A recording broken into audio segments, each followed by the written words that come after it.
Hello students, आप लोगों का स्वागत है मेरे इस यूट्यूब चैनल में। आज हम क्लास 12 फिजिक्स के पहला चैप्टर विद्युत आवेश और क्षेत्र का एक और टॉपिक के बारे में डिस्कस करने वाले हैं। इस चैप्टर से रिलेटेड ऑलरेडी मैं 2-3 वीडियो डाल चुका हूं, जिसमें हमने वैद्युत द्विध्रुव को घुमाने में किया गया कार्य और उस पर लगने वाले बल अवगुण और गॉस प्रमेय के बारे में डिस्कस किया है। और आज हम अच्छी स्थिति के लिए व्यंजक के बारे में डिस्कस करने वाले कि इसके व्यंजक को कैसे बनाते हैं और किसी अच्छी स्थिति में विद्युत क्षेत्र की तीव्रता E का मान कितना होता है उसके बारे में डिस्कस करने वाला है। तो सबसे पहले समझते हैं कि अच्छी स्थिति किसे कहते हैं। अच्छी स्थिति को अनुदैर्घ्य स्थिति भी कहा जाता है ना।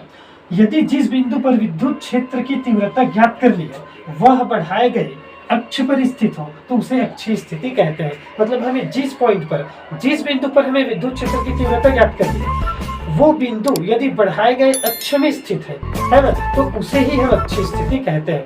मतलब मैं आपको चित्र में समझाता हूँ ताकि आपको आसानी से समझ में आ जाए। हमने क्या माना ए भी एक वैद्युत द्विध्रुव है ना। ए भी एक वैद्युत द्विध्रुव है, जहाँ इसमें मैं मान लेता हूँ प्लस क्यू आवेश है और यहाँ मैं मान लेता हूँ माइनस क्यू आवेश है ना। यहाँ पर हमारा क्या है, प्लस क्यू आवेश, और यहाँ हमारा क्या है, माइनस क्यू आवेश। और इस वैद्युत द्विध्रुव ए बी, इसकी जो बीच की दूरी है, इसकी बीच की दूरी को मैं मान लेता हूँ 2a है ना। मतलब ए से बी की जो बीच की दूरी है वो कितना है हमारा, 2a है ना। ए भी एक वैद्युत द्विध्रुव है ना, और इसके बीच की दूरी कितना है, 2a, और प्लस क्यू और माइनस क्यू से मिलकर बना है। अच्छी स्थिति कहने का मतलब ये होता है कि मान लो हमारे पास एक बिंदु P है, हमारे पास क्या है, एक बिंदु P, और इस बिंदु पर हमें विद्युत क्षेत्र की तीव्रता ज्ञात करनी है। तो ये बिंदु यदि इस वैद्युत द्विध्रुव के अक्ष पर स्थित हो, मतलब इसको हमने बढ़ा दिया इसके अक्ष को, तो ये इसके अक्ष को बढ़ाने पर यहाँ पर यदि एक बिंदु P स्थित हो है ना, जिस बिंदु पर हमें विद्युत क्षेत्र चाहिए वो बिंदु P इसके बढ़ाए गए अक्ष में स्थित हो, तो इसी को हम अनुदैर्घ्य स्थिति या अच्छी स्थिति कहते हैं। यानी कि अक्ष में, चाहे इस साइड हो चाहे इस साइड हो, मतलब इसके बढ़ाए गए अक्ष पर स्थित होना चाहिए जिस बिंदु पर हमें क्षेत्र की तीव्रता ज्ञात करनी है। तो इसको हम क्या कहते हैं, अच्छी स्थिति कहते हैं, है ना। तो इसके लिए हमने क्या माना, यहाँ हम मान लेते हैं कि एक बिंदु O है, यहाँ हम क्या मान लेते हैं, एक बिंदु O।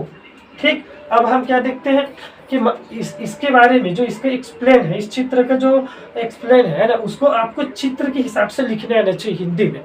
आप बिल्कुल उसको रटोगे तो नहीं लिख पाओगे। आपको कैसे लिखना है मैं चित्र के हिसाब से बोल के बता रहा हूँ ताकि आप समझ जाओ। देखो, सबसे पहले क्या लिखेंगे, ए भी एक वैद्युत द्विध्रुव है जो प्लस क्यू और माइनस क्यू आवेश से मिलकर बना है, जिसकी बीच की दूरी क्या है हमारा, 2a। ठीक, उसके बाद वैद्युत द्विध्रुव के मध्य बिंदु O से, मध्य बिंदु O से हम मान लेते हैं कि r दूरी पर, कितनी दूरी पर, r दूरी पर एक बिंदु P स्थित है ना। इसके मध्य बिंदु O से r दूरी पर एक बिंदु P स्थित है और इस बिंदु P पर हमें विद्युत क्षेत्र की तीव्रता ज्ञात करनी है। बस इतना ही आपको हिंदी में लिखना है। जो चित्र में जो जो किए हो उसी को आपको क्या करना है, हिंदी में लिख के एक्सप्लेन कर देना है। ठीक, तो इजी है। उसके बाद अब हम देखते हैं कि इसके विद्युत क्षेत्र की तीव्रता कैसे ज्ञात करेंगे बिंदु P पर। तो उसके लिए हम क्या करेंगे, हमारे पास दो आवेश दिए हैं, एक आवेश हमारा क्या है, Q प्लस Q, और दूसरा आवेश क्या है हमारा, माइनस Q। प्लस Q बिंदु A पर है और माइनस Q बिंदु B पर है। तो इन दोनों की वजह से हम बिंदु P पर पहले विद्युत क्षेत्र की तीव्रता ज्ञात करेंगे, मतलब प्लस Q आवेश के कारण और माइनस Q आवेश के कारण बिंदु P पर विद्युत क्षेत्र की तीव्रता का मान कितना है उसको पहले ज्ञात करेंगे। फिर दोनों के कारण, मतलब प्लस Q और माइनस Q दोनों के कारण एक साथ परिणामी विद्युत क्षेत्र की तीव्रता ज्ञात करेंगे। ठीक, तो लाइन से हम देख लेते हैं। सबसे पहले हम देखते हैं प्लस Q है ना, यहाँ हम लिखते हैं बिंदु A पर, बिंदु A पर कौन सा आवेश स्थित है, प्लस Q। बिंदु A पर स्थित आवेश प्लस Q के कारण, प्लस Q के कारण बिंदु P पर विद्युत क्षेत्र की तीव्रता। ठीक, विद्युत क्षेत्र की तीव्रता हमने क्या किया, A पर स्थित आवेश प्लस Q के कारण पहले हम बिंदु P पर विद्युत क्षेत्र की तीव्रता निकाल लेते हैं प्लस Q आवेश के कारण। तो क्या हो जाएगा, नॉर्मली हमारे विद्युत क्षेत्र की तीव्रता का जो फॉर्मूला होता है हमारा ये होता है 1/4 पाई एप्सिलॉन 0 है ना, इंटू क्या होता है हमारा, Q बटे R स्क्वायर है ना। Q बटे क्या होता है हमारा, R स्क्वायर। ये हमारा क्या होता है कि यदि किसी बिंदु P पर विद्युत क्षेत्र की तीव्रता के लिए ये फॉर्मूला होता है 1/4πε0 Q/r²। और मान लो हमारे पास कोई माध्यम है, यदि हमारे पास कोई माध्यम दिया है तो हमारा 4πε0 K हो जाता है ना। मतलब कोई माध्यम है, K माध्यम है, K परावैद्युत माध्यम है, तो क्या हो जाएगा 1/4πε0 K और Q/r²। ठीक, तो ये किसी बिंदु पर विद्युत क्षेत्र की तीव्रता के लिए सूत्र होता है। अब इस सूत्र के हिसाब से हम जो ए पर प्लस क्यू आवेश स्थित है ना, उसके लिए इस सूत्र में मान रख देते हैं। तो इसको हम मान लेते हैं, पहले आवेश के कारण निकाले, उसको हम नाम दे देते हैं E1, है ना। और ये क्या हो जाएगा हमारा 1/4πε0 K इंटू Q/r²। आर क्या है हमारा दूरी, कि जिस बिंदु पर हम ज्ञात कर रहे हैं, है ना, उससे उस आवेश की दूरी कितनी है, वो हमारा आर है। तो क्या है हमारा, देखो ये हमारा क्या है प्लस क्यू, ए में ए से पी की बीच की दूरी क्या हो जाएगा हमारा AP²। मतलब ये हमारा कौन सा दिशा में AP है ना, AP दिशा में, AP दिशा। ठीक, ये हमारा AP² हो गया। उसके बाद हम A से P का मान निकालेंगे, तो क्या हो जाएगा देखो 1/4πε0 इंटू K इंटू Q/EP का मान क्या होगा, देखो यहां से यहां तक का जो मान है हमारा पूरा 2A है, मतलब A और B का जो मान है, यहाँ मैं लिख देता हूँ, हमारा A और B बराबर कितना है हमारा, A और B बराबर है हमारा 2A। ठीक, तो O से A बराबर O से B बराबर कितना हो जाएगा हमारा A, क्योंकि यहाँ से यहाँ तक का मान कितना है 2A, तो यहाँ से यहाँ तक का मान क्या हो जाएगा हमारा A, और यहाँ से यहाँ तक का मान कितना हो जाएगा हमारा A हो जाएगा। ठीक, अब हमें क्या चाहिए, A से P चाहिए।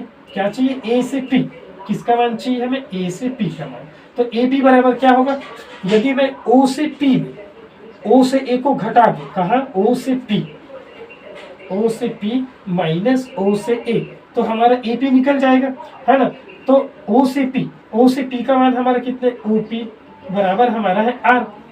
O से P का मान कितना है, क्योंकि बिंदु O से R दूरी पर ही बिंदु P स्थित है, मतलब O से P का मान कितना है R, तो OP का मान कितना हो गया R। और O से A का मान कितना है हमारा A, तो R माइनस A, है ना। AP का मान कितना हो गया हमारा R माइनस A।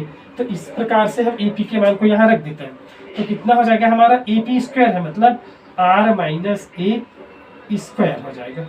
ठीक, ये हमारा क्या निकल गया, प्लस क्यू आवेश के कारण बिंदु P पर, है ना, प्लस क्यू आवेश के कारण बिंदु P पर हमारा विद्युत क्षेत्र की तीव्रता इतना निकल के आ गया। अब हम क्या करते हैं, माइनस क्यू आवेश के कारण इसी प्रकार हम बिंदु P पर विद्युत क्षेत्र की तीव्रता निकालते हैं। किसके कारण, माइनस क्यू आवेश के कारण, जैसे ही प्लस क्यू के कारण निकाले उसी प्रकार। तो यहाँ लिखेंगे बिंदु B पर स्थित माइनस क्यू आवेश के कारण, माइनस क्यू आवेश के कारण बिंदु P पर विद्युत क्षेत्र की तीव्रता, विद्युत क्षेत्र की तीव्रता। ठीक, तो इसको हम नाम दे देते हैं E2 से, जैसे प्लस क्यू के कारण निकाले उसको E1 नाम दिया, अब इसके वजह से जो निकाले हम उसको क्या नाम दे देते हैं E2।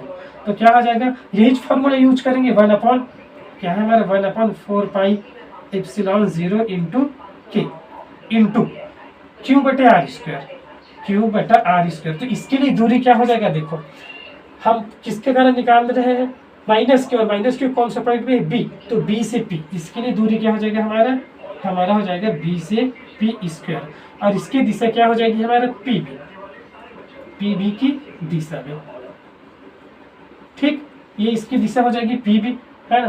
तो इस प्रकार से BP, अब हम क्या करेंगे, यहाँ BP² का मान निकालेंगे और वापस इसी में रख देना है। ठीक, तो इसको मैं लिख देता हूँ 1/4πε0 इंटू K। BP का मान कितना होगा, यहाँ निकाल लेते हैं, BP बराबर, BP का मान कितना होगा, देखो हमें क्या चाहिए, B से P पूरा टोटल चाहिए, यहाँ से यहाँ तक का मान। तो हम क्या करेंगे, O से P में हम O से B को जोड़ देंगे। क्या करेंगे हम, O से P प्लस O से B, तो कितना हो जाएगा हमारा हो जाएगा BP बराबर O से P का मान कितना है हमारा R, प्लस O से B का मान कितना है हमारा A। ठीक, तो इस प्रकार से हमारे BP का मान निकल के आ गया r plus a, r plus a, और यहाँ हमारा कितना है स्क्वायर, तो ये हमारा क्या हो जाएगा स्क्वायर हो जाएगा। ठीक, अब आगे यहाँ देखते हैं। ठीक, अब इस प्रकार से हम प्लस क्यू आवेश के कारण में बिंदु पी पर विद्युत क्षेत्र निकाल लिए, ये E1 है ना, और माइनस क्यू आवेश के कारण भी हम विद्युत क्षेत्र की तीव्रता निकाल लिए E2। अब हम परिणामी विद्युत क्षेत्र की तीव्रता मतलब टोटल कुल विद्युत क्षेत्र की तीव्रता निकालते हैं बिंदु P पर। तो यहाँ लिखते हैं हम बिंदु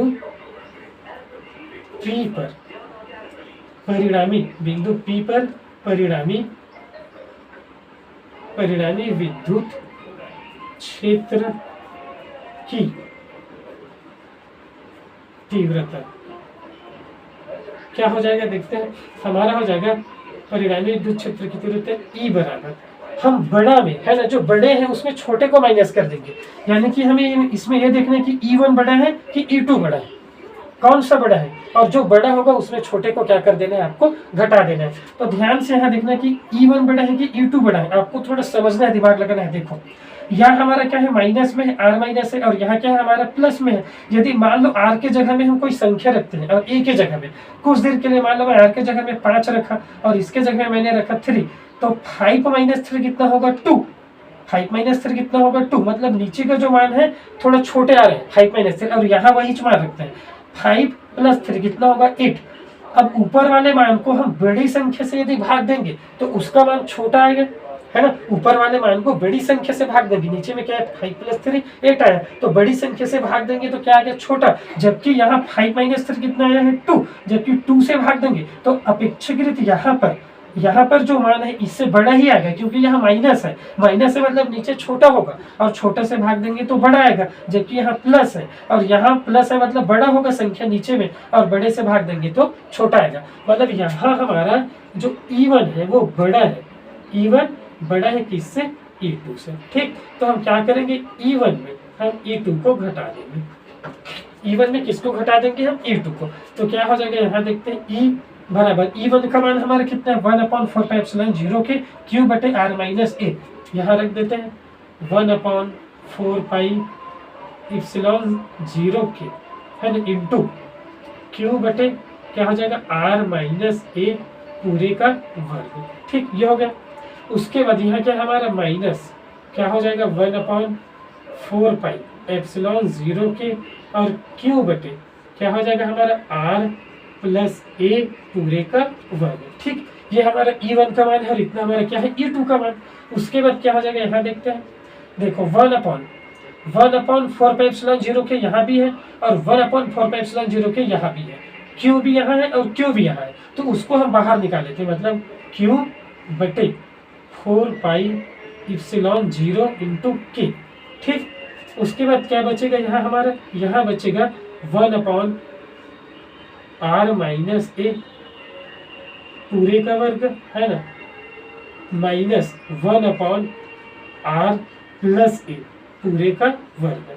ठीक, इतना बचेगा हमारा। क्यों यहाँ भी था, क्यों यहाँ भी था, वो बाहर निकल गया नीचे में, 4π0 के यहाँ भी था और यहाँ भी था, उसको भी हमने क्या कर दिया बाहर निकाल दिया। अब यहाँ पे हम इसको सॉल्व करते हैं, फिर देखते हैं कि इसका मान कितना आ रहा है ना।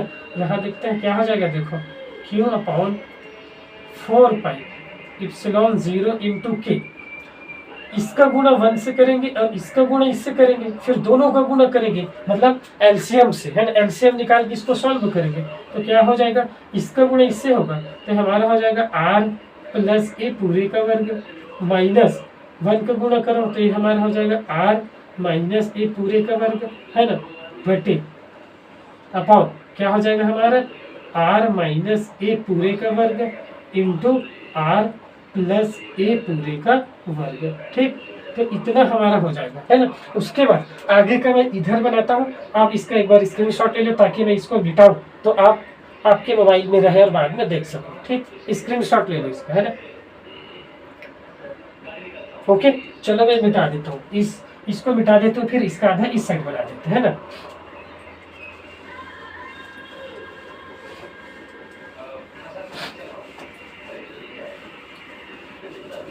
तो हमारा देखो क्या हो जाएगा यहाँ पे है ना, यहाँ हमारा हो जाएगा इधर से यहाँ सॉल्व करते हैं इसके नीचे का, यहाँ हमारा हो जाएगा इज इक्वल टू क्या हो जाएगा, हमने क्या किया, इसका गुणा इससे किए और इसका गुणा इसके साथ किए, फिर नीचे का गुणा नीचे, मतलब एलसीएम निकाल के इसको सॉल्व किए तो इतना आ गया हमारा। अब यहाँ देखो ए स्क्वायर माइनस बी स्क्वायर, इतना को मान लो आप ए और इतना को मान लो आप बी, तो क्या है हमारा a square minus b square के फॉर्म में है ना।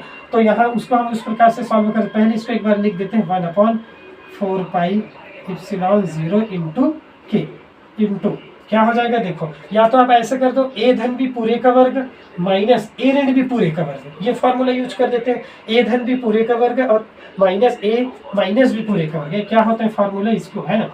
देखो हमारा ये फार्मूला होता है ए धन बी पूरे का वर्ग बराबर क्या होता है हमारा a square minus plus 2ab plus b square, ये हमारा फार्मूला होता है ना। ए के स्थान पर हमारा आर है और बी के स्थान पर हमारा क्या है ए, तो क्या हो जाएगा हमारा हो जाएगा r square plus 2ra plus b square, b के जगह में क्या है ए, तो हमारा हो जाएगा ए स्क्वायर। ठीक, उसके बाद क्या है हमारा r minus a whole square, बस यहाँ प्लस के स्थान पर हमारा क्या आ जाएगा माइनस। ठीक, उसके बाद यहाँ लिख देते हैं माइनस, लेकिन यहाँ पे हमारा फिर माइनस है तो हमें यहाँ क्या लगाना पड़ेगा ब्रैकेट, और ये हमारा हो जाएगा r square minus 2ra plus a square. ठीक, तो फिर इतना हो जाएगा अपॉन क्या आ जाएगा हमारा, इसको हम ऐसे लिख सकते हैं r minus a into r plus a, है ना,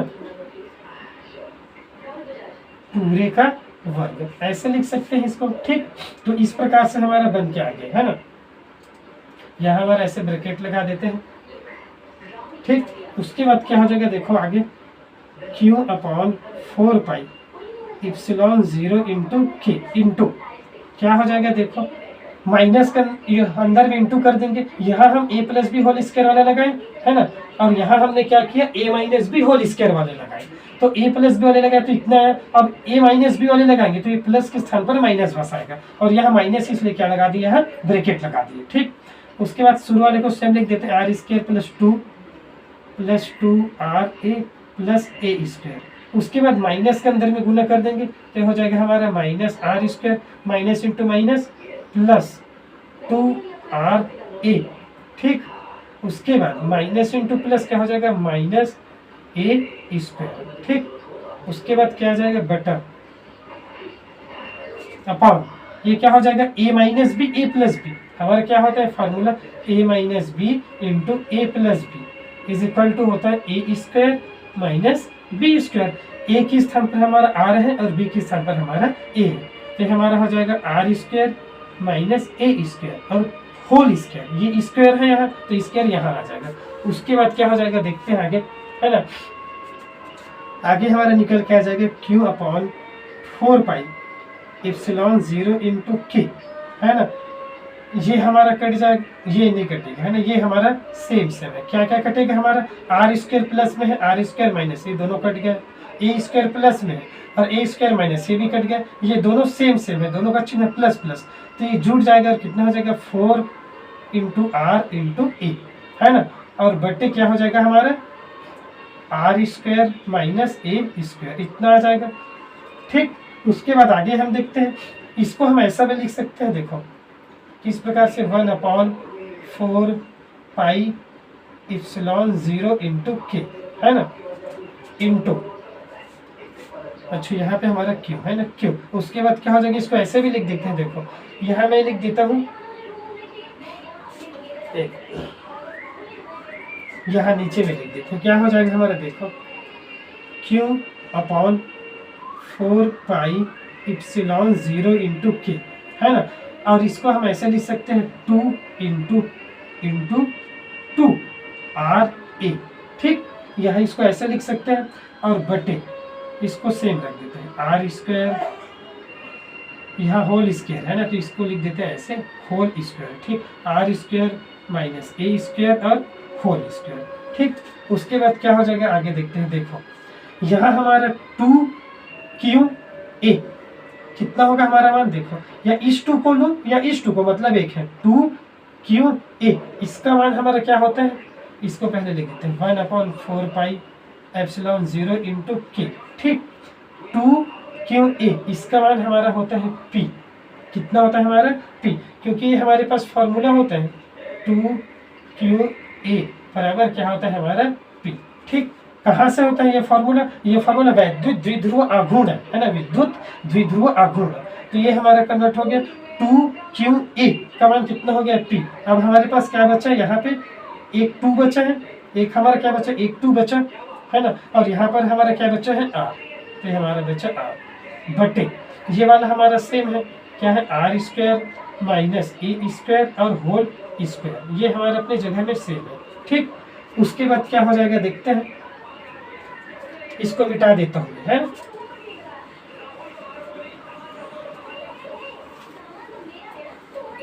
उसके बाद आगे देखते हैं क्या हो जाएगा हमारा,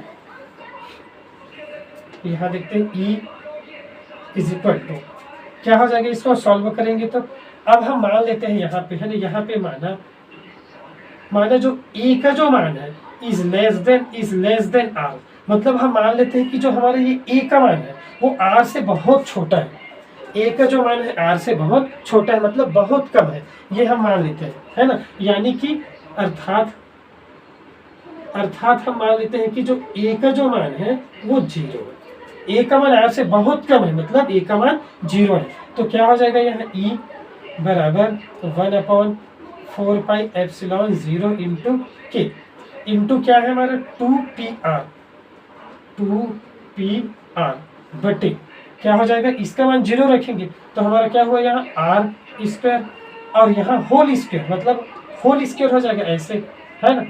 तो इसको हटाएंगे तो टोटल निकल के हमारा क्या हो जाएगा R⁴। ठीक, तो यहाँ से एक R कैंसिल हो जाएगा, तो क्या बचेगा हमारे E बराबर 1/4πε0 इंटू K, और क्या हो जाएगा हमारा 2P बचा और बटे क्या बचा R³। ठीक, ये हमारा क्या हो जाएगा अच्छी स्थिति के लिए व्यंजक हो जाएगा। किसके लिए व्यंजक हो जाएगा हमारा, अच्छी स्थिति के लिए व्यंजक। यदि मान लो निर्वात है, क्या है हमारा निर्वात, तो निर्वात है तो K का मान कितना होता है 1, यदि K का मान 1 है तो इसका फॉर्मूला इतना हो जाएगा फिर 1/4πε0 इंटू K इंटू 2P/R³। ठीक, यदि निर्वात है तो K का मान कितना होता है 1, K का मान 1 हो जाएगा है ना, K का मान 1 तो ये 1 हो जाएगा, इसको लिखने की जरूरत नहीं है। तो 1/4πε0 2P/R³ इतना निकल के आ जाएगा अच्छे। तो इस प्रकार से हम अच्छी स्थिति के लिए व्यंजक ज्ञात कर सकते हैं। इजी है, बस आपको कैलकुलेशन एकदम आराम से है ना, जल्दी में मत करिए वरना एक तो गलत होगा तो आपका पूरा व्यंजक गलत हो जाएगा। ओके, तो इस प्रकार से हम व्यंजक ज्ञात कर सकते हैं। ओके, यदि आपको ये वीडियो अच्छा लगा हो, यदि आपको अच्छे से समझ में आया हो तो आप कमेंट कीजिए और अपने दोस्तों के पास शेयर कीजिए है ना, और चैनल को सब्सक्राइब कीजिए। Thanks for watching.